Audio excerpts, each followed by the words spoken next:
Bob Dylan is one of the most motley singers in the world.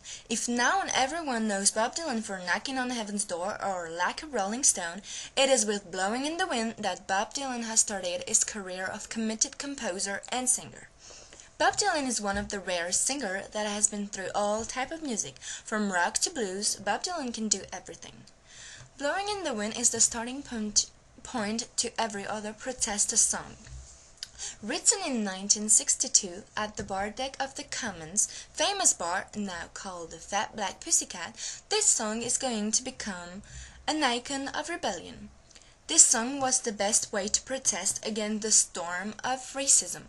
This hit was a representation of the civil rights fight, and it's one of the most famous songs that appears on his second album, The Freewheeling Bob Dylan, a mix between Negro spiritual and folk music. The night Bob Dylan wrote this song, he went to his friend's music bar and started to sing it. He was 21. Days after this event, students were singing the chorus in front of their universities. Few weeks later, the famous folk news magazine Broadside Magazine were publishing the lyrics. The success was on its way. More than 320,000 copies of Blowin' in the Wind will be sold. With the tune of the song, he will lead more than 250,000 young American people to denounce the horrible killing side of the war. The Vietnam War, He will become the spokesman of peace, an icon of a generation. The single will launch the second place in 1963, behind Finger Pits by Stevie Wonder. Some of the radios will be hitting the song more than once an hour, and the version of the song most people know this day is the version with the trio Peter, Paul and Mary.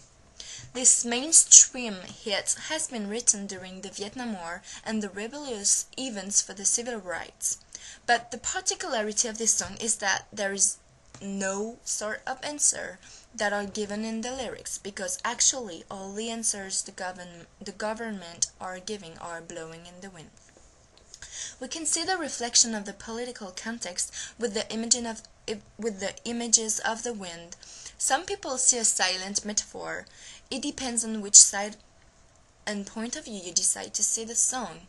Some people will be criticizing Bob Dylan for giving no answer to the questions the song is asking, and Bob Dylan will be saying, "I have nothing to say about this question, otherwise the answers are blowing in the wind." And do never forget that the truth is always blowing in the wind. The success is just starting for Bob Dylan. He will become one of the most famous singers in the whole world. A lot of tributes, like Song to Bob Dylan or by David Bowie, will be given to Bob Dylan to thank him for what he's been trying to do during all those years of rebellion. There is no way you can't fall in love with this tune of the song. The major success of a timeless song, Blowing in the Wind, is unforgettable and will always remain.